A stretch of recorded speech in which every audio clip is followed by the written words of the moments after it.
35 years after, when Harry met Sally, asked the question of whether straight men and women can be friends without sex getting in the way, Matt and Mara rephrases it with more anxiously fraught social stakes, raising the accompanying and ever-relevant query of whether two neurotic writers should really fraternize with each other at all. The fourth feature from Canadian writer-director Kazik Radvansky is an itchy, unsettled, and often poignant relationship drama, consistent with his previous works not just in shared personnel,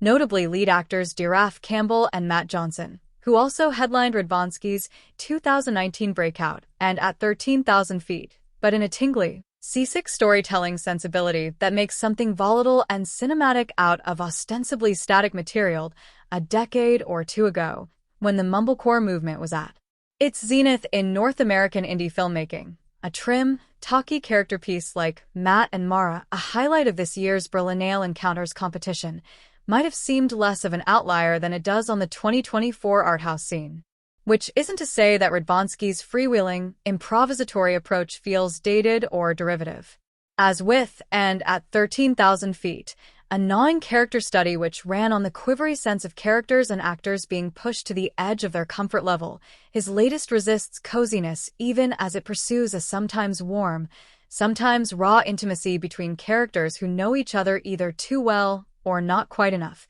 depending on what level of companionship they settle on. At the outset, Radvansky's fleet on-the-fly script furnishes the audience with little backstory regarding its syllabically compatible title characters, instead trusting us to fill in their history, which turns out to be both simple enough and a little complicated as we get to know them. Mara Campbell, a 30-something creative writing professor at a Toronto university, appears to have several reactions at once, exhilaration and exasperation lapping each other on the actor's remarkable, sharp-planed face, when Matt Johnson, whom she hasn't seen in several years, blusters unannounced into one of her classes.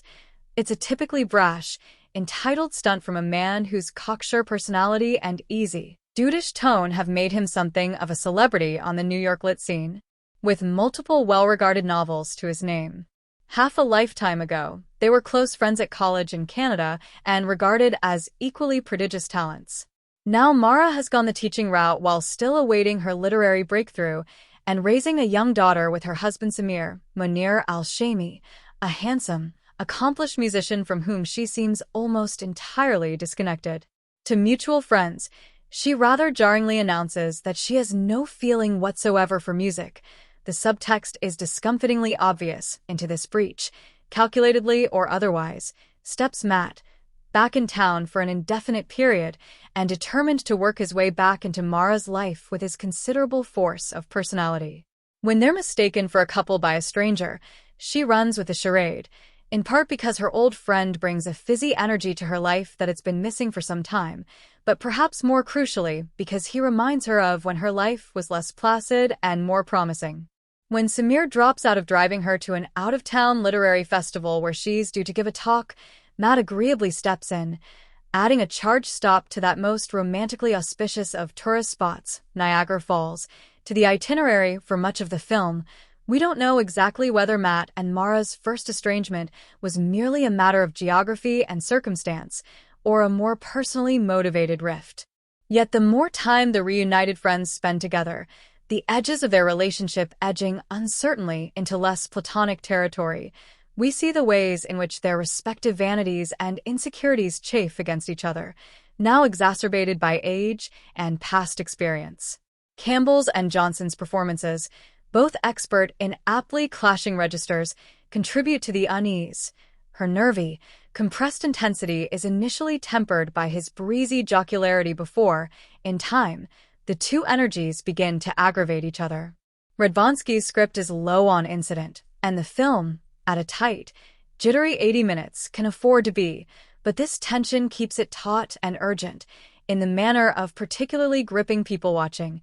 Even Nikolai Mikhailov's restless, sometimes invasively close-up camera operates on a close interest in human nature itself, its gaze fixed keenly on its protagonist's reactions to various miniature, everyday epiphanies and bombshells. Matt and Mara isn't a relationship study where you especially root for the union of its title characters, but you can't look away from them either way.